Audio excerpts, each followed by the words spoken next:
Pagdating naman sa mga negosyong may kinalaman sa teknolohiya, hindi rin nagpapahuli ang mga Pinoy. Tulad ng mga cellphone reloading station na talaga namang connect na connect sa kanilang mga suki. Sa panahon ngayon, isa na nga sa pangunahing pangangailangan natin ang cellphone. Kaya dapat lagi itong may load. At dito nakasilip ng pagkakataon ang iba nating mga... Kung mas pinili mo na lang manatili sa bahay ngayong summer, narito ang isang kapaki-pakinabang na tip. At dahil mainit ngayon, alam kong hindi nyo maiwasan na gamitin ang inyong mga aircon. Ito ang isang tip para makatipid kayo sa pagkonsumo ng kuryente. Ilagay sa timer mode ang aircon at iset sa 2 hanggang 3 oras lamang. Pagkatapos ito, buksan ang ventilador para mapanatili ang lamig ng kwarto.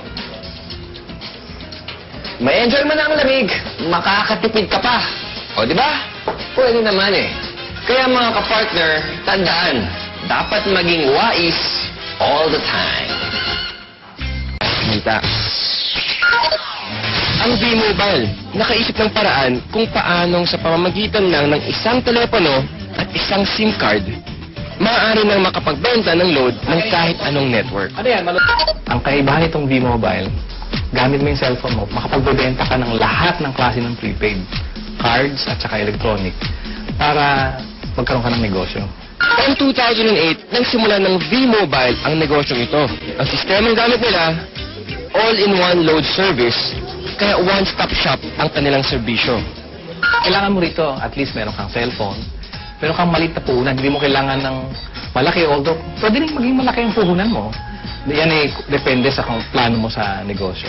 Kung gumagamit ka ng internet, napakasimple lang gagawin mo. Punta ka sa aming www.loadextreme.ph. Tapos pag nakita mo na itong website nito, diba, yung online loading, kiklik mo, lalabas dyan yung aming dialog box. I-enter mo yung account mo, papasok mo. So, in this case, pipiliin ko na lang, papasok ko yung aking sekretong PIK.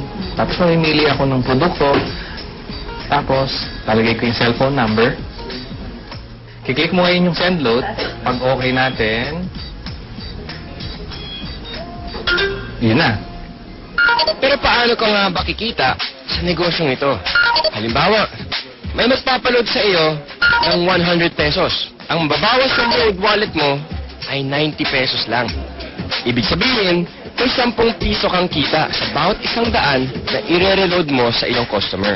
Kung kumikita ka ng 100 pesos kada araw sa pagre-reload, sa loob ng 1 buwan, may kita kang 3,000 piso. Anip, tulad ni Peewee, na nakatuwaan lang daw noong una ang reloading business. Kasi nabuhat kami, nung nag-start kami noon, magbabarkada lang kami. So every night magkakasama kami. Nakakatuwa. Nung 5 lang kami nagsimula. 5 members na kami. Kapatid ko, mga barkada ko. Tapos ngayon nagulat ako, yung 5 tao nagsimula niya. Ngayon, ano na kami? Almost 100,000. So actually, nag-build pa siya ng 100,000 members.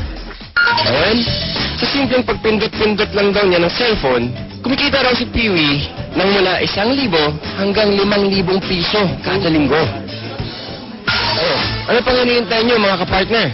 Oras na para ang hilig niyo sa paggamit ng cellphone, pakinabangan niyo rin at maging isang maliit na negosyo.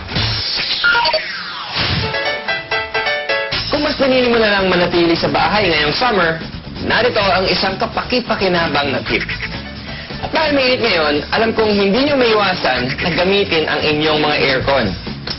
Ito ang isang tip para makatipid kayo sa pagkonsumo ng kuryente. Ilagay sa timer mode ang aircon at iset sa 2 hanggang 3 oras lamang. Pagkatapos ito, buksan ang ventilador para mapanatili ang lamig ng kwarto. May enjoy mo na ang lamig, makakatipid ka pa. O di ba? Pwede naman eh. Kaya mga kapartner, tandaan, dapat maging wais all the time. Ano bang masasabi natin?